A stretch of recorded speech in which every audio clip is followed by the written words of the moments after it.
രഞ്ജിത്ത് അമ്പാടിയിലേക്ക് പോവുകയാണ്. രഞ്ജിത്ത്, ഇപ്പോൾ സ്വപ്ന പറഞ്ഞതിൽ നിന്ന് എന്താണ് മനസ്സിലാകുന്നത്? നേരത്തെ തന്നെ ഈ സ്വർണ്ണക്കടത്ത് കേസുമായി ബന്ധപ്പെട്ട് പിണറായി വിജയൻ്റെ വീട്ടിൽ പരിശോധന നടത്തേണ്ടതായിരുന്നു, പിണറായി പ്രതിസ്ഥാനത്ത് വരേണ്ടതാണ്. സ്വപ്ന തന്നെ കോടതി നൽകിയ മൊഴിയിൽ കൃത്യമായിട്ട് പറഞ്ഞിട്ടുണ്ട്. അതായത് 22 തവണ ഈ നയതന്ത്ര ബാഗേജ് വഴി സ്വർണം കടത്തിയതിൻ്റെ ഏറ്റവും വലിയ ബെനിഫിഷ്യറി ഗുണഭോക്താവ് പിണറായി വിജയനാണെന്ന്. പലനാൾ കള്ളൻ ഒരു നാൾ പിടിയിൽ എന്ന് പറഞ്ഞതല്ലേ ഇപ്പോൾ അക്ഷരാർത്ഥത്തിൽ സംഭവിച്ചിരിക്കുന്നത്? അക്ഷരാർത്ഥത്തിൽ സ്വപ്ന സുരേഷ് പറഞ്ഞത് യാഥാർത്ഥ്യം തന്നെയാണ്. കാരണം ഇതിന് മുൻപേ, വർഷങ്ങൾക്ക് മുൻപേ തന്നെ പിണറായി വിജയൻ്റെ വീട്ടിൽ EDയും CBIയും അടക്കമുള്ള അന്വേഷണ ഏജൻസികൾ റെയ്ഡ് നടത്തേണ്ടതായിരുന്നു. എത്രയോ കേസുകൾ, സ്വർണ്ണക്കടത്ത്, നയതന്ത്ര സ്വർണ്ണക്കടത്ത് കേസ്, അതുപോലെ തന്നെ ഡോളർ കടത്ത് കേസ്, ലൈഫ് മിഷൻ അഴിമതി കേസ്, അങ്ങനെയുള്ള നിരവധി അഴിമതി ആരോപണങ്ങളിൽ പിണറായി വിജയനും പിണറായി വിജയൻ്റെ കുടുംബത്തിനുമെതിരെ ഗുരുതരമായ ആരോപണങ്ങളും തെളിവുകളുമാണ് സ്വപ്ന സുരേഷ് അടക്കം നൽകിയത്. നിരവധി ആരോപണങ്ങൾ കഴിഞ്ഞ 5-10 വർഷക്കാലത്തിനിടയിൽ പിണറായി വിജയൻ്റെ കുടുംബത്തിന് നേരെയും പിണറായി വിജയൻ എന്ന വ്യക്തിക്ക് നേരെയും പിണറായിയുടെ മകളായ വീണ തൈക്കണ്ടിക്ക് നേരെയും ഒക്കെ ഉണ്ടായിരുന്നു. എന്നിട്ടും അന്വേഷണ ഏജൻസികൾ ഒരു റെയ്ഡിനോ അല്ലെങ്കിൽ ഏതെങ്കിലും തരത്തിലുള്ള ഒരു കടുത്ത നടപടികളിലേക്ക് പോകാൻ തയ്യാറായിരുന്നില്ല എന്നുള്ളതാണ് യാഥാർത്ഥ്യം. ഇപ്പോഴിതാ അതിനൊരു തുടക്കമായിരിക്കുന്നു. CMRLൻ്റെ മാസപ്പടി കേസുമായി ബന്ധപ്പെട്ട്, അല്ലെങ്കിൽ CMRL നിന്ന് അനധികൃതമായി സംഭാവനകൾ കൈപ്പറ്റിയ സംഭവവുമായി ബന്ധപ്പെട്ട് ഇപ്പോൾ ഇതാ പിണറായി വിജയനെ ചോദ്യം ചെയ്യുന്നു എന്നുള്ള വാർത്തകളാണ് പുറത്തു വരുന്നത്. കേരളത്തിലെ മുഖ്യമന്ത്രിയായിരുന്ന, നിലവിൽ MLA ആയ, CPMൻ്റെ സംസ്ഥാന സെക്രട്ടറി ആയിരുന്ന, ഇരട്ടച്ചങ്കൻ എന്ന CPMകാർ പറയുന്ന പിണറായി വിജയൻ തൻ്റെ വീട്ടിൽ, ബേക്കർ ജംഗ്ഷനിലെ തൻ്റെ വാടക വീട്ടിൽ ഇപ്പോൾ രാവിലെ 6 മണി മുതൽ EDയുടെ നിയന്ത്രണത്തിലാണ്, EDയുടെ തടവറയിലാണ് എന്ന് ഉറപ്പിച്ച് തന്നെ പറയാം. വീണ വിജയനെ മാത്രം ലക്ഷ്യമിട്ടുകൊണ്ടുള്ളതല്ല ഈ റെയ്ഡ് എന്നുള്ളത് EDയുടെ വാർത്താക്കുറിപ്പിൽ നിന്ന് തന്നെ വ്യക്തമാണ്. ഈ റെയ്ഡ് EDയുമായി CMRലുമായി ബന്ധപ്പെട്ട അനധികൃത സംഭാവനകൾ സ്വീകരിച്ചവർ ആരൊക്കെയോ അവരെ എല്ലാം കൊണ്ടുള്ളതാണ് ഈ റെയ്ഡ് എന്നുള്ളത് ED തന്നെ വ്യക്തമാക്കുന്നു. കേവലം വീണ വിജയനെ മാത്രം ലക്ഷ്യമിട്ടുള്ളതല്ല. പിന്നീട് നമുക്ക് ലഭിക്കുന്ന വിവരങ്ങൾ, അതായത് കുറച്ച് സമയം മുമ്പ് നമുക്ക് ലഭിച്ച ഏറ്റവും സുപ്രധാനമായ വിവരം, പിണറായി വിജയനെ ചോദ്യം ചെയ്യുകയാണ് ED മറ്റൊരു മുറിയിൽ. ഒരു മുറിയിൽ മകൾ വീണയെ, മറ്റൊരു മുറിയിൽ കേരളത്തിൻ്റെ മുഖ്യമന്ത്രിയായിരുന്ന, നിലവിൽ MLA ആയ CPM നേതാവ് പിണറായി വിജയനെ ചോദ്യം ചെയ്യുന്നു. അങ്ങനെ കേരളത്തിലെ 12 ഇടങ്ങളിൽ വീണ വിജയൻ്റെ ഭർത്താവും മുൻ മന്ത്രിയുമായ മുഹമ്മദ് റിയാസിൻ്റെ വീട്ടിൽ, പിണറായി വിജയൻ്റെ കുടുംബ വീട്ടിൽ, CMRLൻ്റെ ഓഫീസുകളിൽ, അതുപോലെ ശശിധരൻ കർത്തയുടെ വീട്ടിൽ, ശശിധരൻ കർത്തയുടെ മകൻ്റെ വീട്ടിൽ, അങ്ങനെ 12 ഇടങ്ങളിൽ, 10-12 ഇടങ്ങളിൽ കൃത്യമായ പരിശോധന രാവിലെ മുതൽ ആരംഭിച്ചിരിക്കുന്നു. 6 മണി മുതൽ തന്നെ കൃത്യമായി ആരംഭിച്ചിരിക്കുന്നു.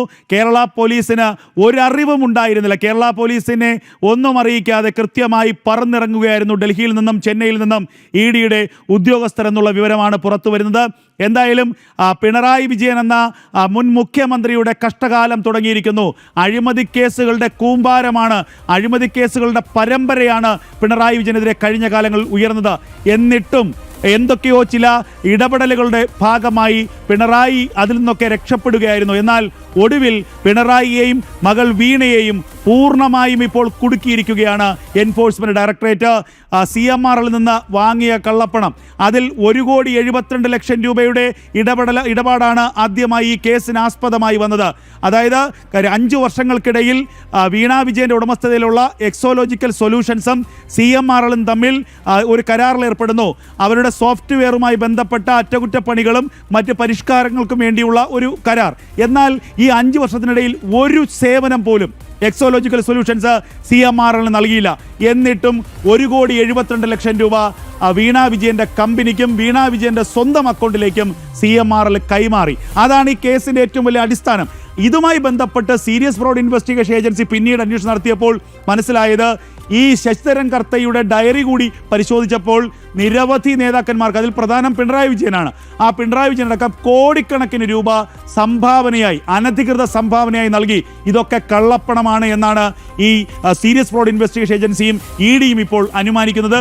അപ്പോൾ ആ ഘട്ടത്തിൽ ഈ ഇടക്കാല അന്വേഷണ റിപ്പോർട്ടിൽ ഒരു സൂചനയുണ്ടായിരുന്നു. അതായത് വീണ വിജയൻ എന്ന വ്യക്തിക്കല്ല പണം നൽകിയത്, വീണ വിജയൻ എന്ന വ്യക്തി മുഖ്യമന്ത്രിയുടെ മകളാണ്. അപ്പോൾ ഒരു പവർ ഹൗസ് ആണ് വീണ വിജയൻ്റെ അച്ഛൻ. ആ വ്യക്തിയെ സ്വാധീനിക്കാൻ വേണ്ടി മകൾക്ക് നൽകിയ ടോക്കണാണ് 1,72 ലക്ഷം രൂപ. ഈ പണം മാത്രമല്ല, ഇതിനേക്കാൾ കൂടുതൽ കോടിക്കണക്കിന് ശതകോടികളുടെ സാമ്പത്തിക ഇടപാടുകൾ CMRL-ഉം ഈ പറയുന്ന വ്യക്തികളും തമ്മിൽ ഉണ്ടായിരുന്നു അല്ലെങ്കിൽ ഉണ്ടായിട്ടുണ്ട് എന്ന അതിഗുരുതരമായ ആരോപണമാണ് ഇപ്പോൾ ഉയരുന്നത്. എന്തായാലും ഇതിന്റെ തെളിവുകൾ ഇപ്പോൾ പിണറായിയുടെ വീട്ടിലും വീണാ വിജയന്റെ അടുത്തുമൊക്കെ നടത്തിയ റെയ്ഡിലൂടെ ലഭിക്കാൻ സാധ്യതയുണ്ട്. കാരണം ഒരു ഘട്ടത്തിലും CPM-ഓ പിണറായി വിജയനോ വീണാ വിജയനോ ഇത്തരമൊരു റെയ്ഡ് പ്രതീക്ഷിച്ചിരുന്നില്ല എന്നുള്ളതാണ് ഏറ്റവും വലിയ യാഥാർത്ഥ്യം. ഇവരെയൊക്കെ അമ്പരപ്പിച്ചുകൊണ്ട് കഴിഞ്ഞ ദിവസം ഹൈക്കോടതി ഈ സ്റ്റേ നീക്കിയതിന് പിന്നാലെ ED-യുടെ 40-ലധികം ഉദ്യോഗസ്ഥർ കേരളത്തിലേക്ക് കുതിച്ചെത്തുകയായിരുന്നു.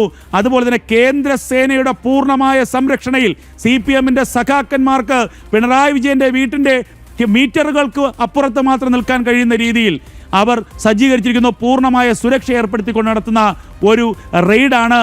ആ റെയ്ഡ് രാഷ്ട്രീയ പ്രേരിതമെന്ന് പറഞ്ഞുകൊണ്ട് ഇപ്പോൾ വലിയ പ്രതിഷേധങ്ങൾക്ക് CPM ആഹ്വാനം ചെയ്തിരിക്കുന്നു. CPM ഭയന്നു കഴിഞ്ഞിരിക്കുന്നു. പിണറായി ഈ മാസപ്പടി കേസിൽ, കള്ളപ്പണം വെളുപ്പിക്കൽ കേസിൽ പിണറായി അകത്താകുമെന്നുള്ള വലിയ ഭയം കേരളത്തിലെ CPM പാർട്ടിക്കുണ്ടായിരിക്കുന്നു. CPM-ന്റെ സംസ്ഥാന സെക്രട്ടറി MV ഗോവിന്ദൻ വാർത്താ സമ്മേളനം വിളിച്ച് തന്നെ പറയുന്നത് ഇത് പിണറായി ലക്ഷ്യമിട്ട് കൊണ്ടുള്ളതാണ്. ഞങ്ങളുടെ നേതാവ് പാവമാണ്, ഞങ്ങളുടെ നേതാവ് കള്ളപ്പണം വെളുപ്പിച്ചിട്ടില്ല എന്ന് ഒരു പാർട്ടിയുടെ സംസ്ഥാന സെക്രട്ടറിക്ക് വാർത്താ സമ്മേളനം വിളിച്ചു പറയേണ്ട ഗതികേടിലേക്ക് എത്തിയിരിക്കുന്നു CPM എന്നുള്ളതാണ് ഏറ്റവും വലിയ യാഥാർത്ഥ്യം. രാജ്യത്തിൻ്റെ മറ്റ് ഭാഗങ്ങളിലൊക്കെ തന്നെ ED റെയ്ഡ് സ്വാഭാവികമായി നടക്കുന്നതാണ്. എന്നാൽ അവിടെയൊന്നുമില്ലാത്ത രാഷ്ട്രീയപരമായ പ്രതിരോധം കേരളത്തിൽ തീർക്കാനാണ് ഇപ്പോൾ CPM ശ്രമിക്കുന്നത്. നാളെ സംസ്ഥാനത്താകമാനം വലിയ പ്രതിഷേധങ്ങൾക്ക്, ഇന്ന് രാത്രി ED-ക്കെതിരെ പന്തം കൊളുത്തി പ്രകടനത്തിനൊക്കെ CPM-ന്റെ സൈബർ സഖാക്കന്മാർ ആഹ്വാനം ചെയ്തിരിക്കുന്നു.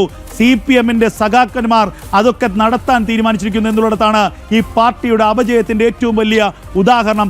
എന്തായാലും അവരുടെ ഏറ്റവും വലിയ നേതാവായ പിണറായി വിജയനെ കഴിഞ്ഞ 6 മണിക്കൂറായി പൂട്ടിയിരിക്കുകയാണ് എൻഫോഴ്സ്മെന്റ് ഡയറക്ടറേറ്റ് എന്നുള്ളതാണ് ഏറ്റവും പ്രധാന വാർത്ത.